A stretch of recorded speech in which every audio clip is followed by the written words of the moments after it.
sa Diyos, nagtitiwala ng lubos sa salitang nagdudulot ng pag-ibig na mataos upang kamtin ang pagtubos. Umasa ako sa Diyos, nagtitiwala ng lubos sa salitang nagdudulot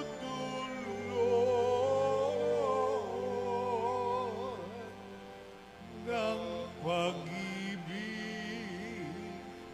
na mataos upang kamtin ng pagtubos.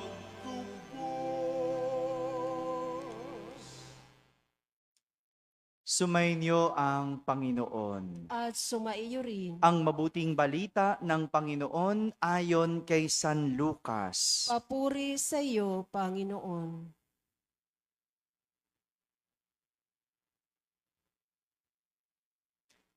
Nang dumating si Jesus sa Nazaret, sinabi niya sa mga nasa sinagoga, "Tandaan ninyo, walang propetang kinikilala sa kanyang sariling bayan.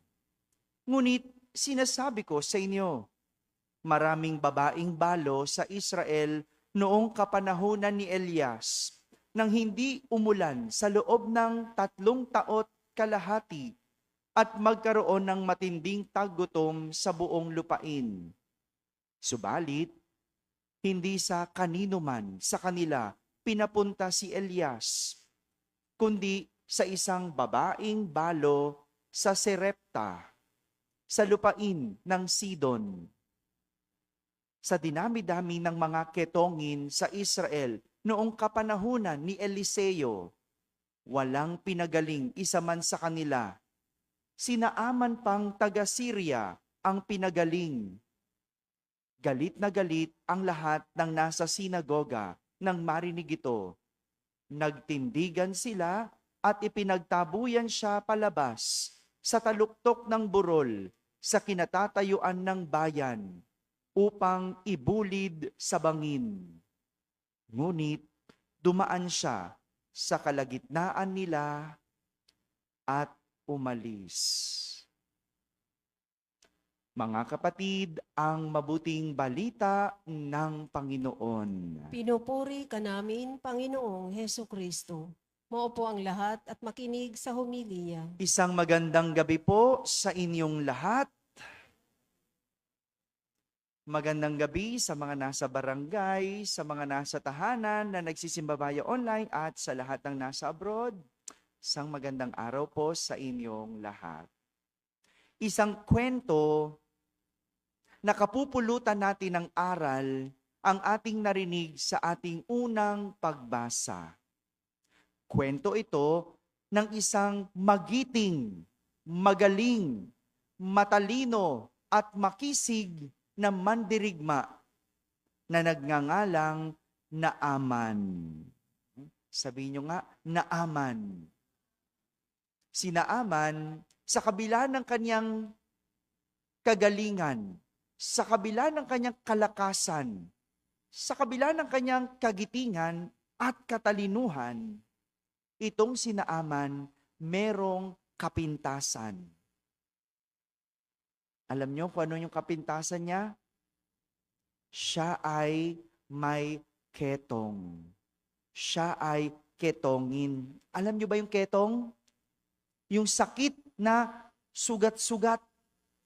No? Nagsusugat ang katawan. At sa sobrang sugat, kung minsan, kinakain na ang parte ng katawan. No? Kaya pag nakita mo ibang may ketong, walang daliri.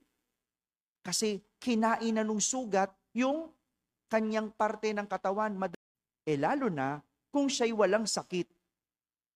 Kaya naman, pinapunta para pagalingin itong si Naaman. Dala ang kanyang pera, dala ang mga pilak, pinapunta sa isang manggagamot hanggang sa makarating ito kay Eliseo. Yung akala niya, nagagaling siya sa pamamagitan ng kanyang pera. No? Di ba ganon? Pag may sakit. Sa atin ngayon, no?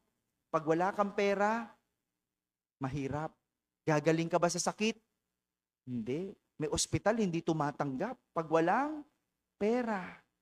Pero etong si Naaman, ipinamanhik kay Eliseo. Si Eliseo, isang propeta na nakapagpapagaling. Ang sabi ni Eliseo, hindi kailangan ng pera. Anong kailangan gawin para gumaling si Naaman? Lumublob sa ilog Jordan. Sabi ni Eliseo, lumublob ka ng 7 beses. Lumubog, umahon, lumubog, umahon ng 7 beses. At sa ika-7 beses, ikaw ay gagaling. Pag-ahon mo, ikaw ay gagaling. Naniwala ba si Naaman? Hindi. Bakit? Aho. Kaya kung ikaw ay may ketong, lulublob ka ba sa ilog Jordan? Paano gagaling ang sugat mo sa isang tubig na marumi? Well, hindi na kailangan ng isip, hindi kailangan maging matalino para maisip yon. Pero si Naaman, hindi sumunod. Mabuti na lang, may mga tao, may mga kasamahan itong si Naaman na kinumbinsi siya. Makinig ka, propeta yan. Makinig ka sa sinasabi niya. Gagaling ka. Kaya kahit na tila hindi kumbinsido si Naaman, lumubog ito sa ilog Jordan. Ilang beses? At pag-ahon sa ika-7 paglubog, siya'y gumaling. Siya'y gumaling. Meron akong nais alalahanin ninyo na mga salita na magtuturo sa atin ng leksyon sa aral ng kwento ni Naaman. Tandaan nyo, unang salita, imperpektong buhay. Sabi nyo nga, ang buhay, pinapakita ng kwento ni Naaman, sadyang hindi perpekto. Si Naaman, anumang galing, anumang kakisigan, anumang kadakilaan, merong kapintasan. Ganyan ang buhay. Hindi perpekto. Maaring dahil sa kagagawan mo, o maaring hindi mo kagagawan. Tama? Si Naaman, kasalanan niya bang siya'y may sakit? Maring hindi. Pero ang sinasabi dito, ang buhay ay hindi perpekto. Hindi lahat na magagaling perpekto. Meron at merong kapintasan. Meron at merong kabulukan. Gawan man natin ito o hindi. Ang sinasabi, ang buhay ay hindi perpekto. Pangalawa, na dapat ninyong tandaan, ilog Jordan. Sabi nyo nga po, sa kabila ng ang buhay ay hindi perpekto, merong isang lugar na nag-iintay sa atin. Isang lugar na pwede nating puntahan para tayo ay maging mas magaling. Hindi man ito kaaya-aya sa iba. Hindi man ito kapani-paniwala sa iba. Pero sa lugar na ito, hanggat may mga taong tutulong sa iyo, isang lugar na dapat para sa iyo. Ilog Jordan. Gaya ni Naaman, hindi man kaaya-aya ang ilog Jordan, pero dahil sinasabi ng tao, sige, pumunta ka doon. Sige, bumabad ka doon. Ang ilog Jordan, hindi man kaaya-aya, naging lugar ng kagalingan ni Naaman. Parang sa atin, alam nyo, naglalakad-lakad ako dito, Bakit ganon? Kapag merong patay, anong meron sa patay? Sugal, di ba? Ba't ganon? Pag sa patay, ang daming tao. Pero sa simbahan, konti. Kung ikaw ay sugarol at papipiliin ka, saan ka lalago? Sa simbahan o sa sugalan? Kung ikaw ay sugarol, hindi ka aya-aya ang simbahan sa'yo. Tama? Boring dun habang magmisa nung pari dun. Boring dun habang mag-homily. Boring dun, sungit nung pari dun. Di ba ganon? No? Hindi ka pupunta. Pero kung nalalaman mo lang anong pwedeng gawin sa'yo ng simbahan, basta bumabad ka, ikaw ay magiging magaling sa buhay. Tama? Tayo yon. Pero para sa isang sugarol, feeling nila lalago sila sa sugalan. Mas yun ang appealing sa kanila. Bakit?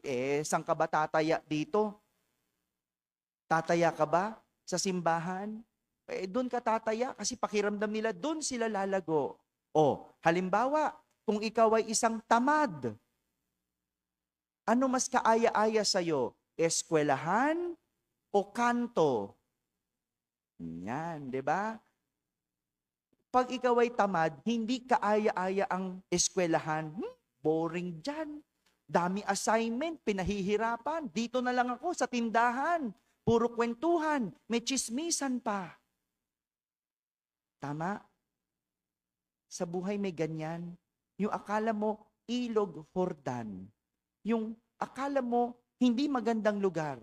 Pero yan yung lugar kung saan ka lalago. Gaya ni Naaman, sa una, hindi siya naniwalang siya'y gagaling sa Ilog Jordan. Pero dahil siya'y nakinig, siya'y gumaling. Pangatlong salita na dapat tandaan, sabi niyo nga po, Propeta Eliseo. Si Eliseo ang tumayo bilang gabay kung saan gumaling si Naaman. Siya yung nagturo, siya yung nagsabi kung paano gagaling si Naaman. At sa buhay natin, kahit imperpekto, merong mga tao na pinapadala ang Diyos na magtuturo at gagabay sa iyo. Ang kailangan mo lang pakinggan.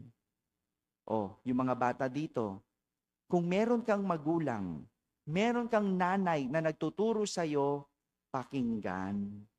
Kung meron kang teacher na nagtsatsaga sa iyo, sundin mo. Kung merong pari, may kaibigan, meron kang kumare, kahit ang buhay ay hindi perpekto, may pinapadala ang Diyos na taong tuturo at maggagabay sa iyo. Madalas lang ang tigas ng ating ulo, di ba? Tinuturuan, ayaw pakinggan. Sinasabihan, nagbibingi-bingihan. Itatama mo, galit pa, nagdadamdam pa. Hindi ba?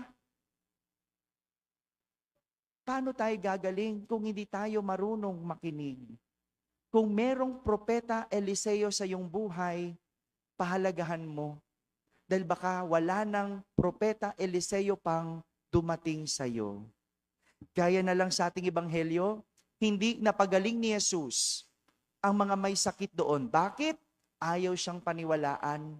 Tinaboy siya ng kanyang mga kapitbahay. Ganyan ang tao. Kapag hindi ka nakikinig, hindi ka marunong sumunod, walang mangyayari. At pang-apat at panghuling salita, sabihin nyo nga po, pag-ahon. Sa kabila ng buhay na hindi perpekto, kapag nahanap mo ang iyong ilog Jordan, kapag natagpuan mo ang isang propeta Eliseo na pakikinggan mo, at kapag lumublob ka, sa huli, ikaw ay aahon. Huwag mong takasan ang hirap. Huwag mong takasan ang problema. Huwag mong takasan ang pagsubok. Lumublob ka. Pag nilubluban mo yan, isang araw, ikaw ay aahon. Marami, no? Pag may problema, anong gagawin? Tatakas. Lalayo. Hindi. Harapin mo. Huwag mo lang sausawan. Lubluban mo. Merong taong gagabay sa'yo. Merong lugar para sa'yo. At isang araw, ikaw ay aahon. Mga kapatid, itong pinapakita ng kwento ni Naaman. Ang buhay, hindi perpekto. Pero sa kabila nito, merong lugar na nag-iintay para sa'yo. At merong taong magtuturo at gagabay sa'yo. Hanggang isang araw, ikaw ay makakaahon.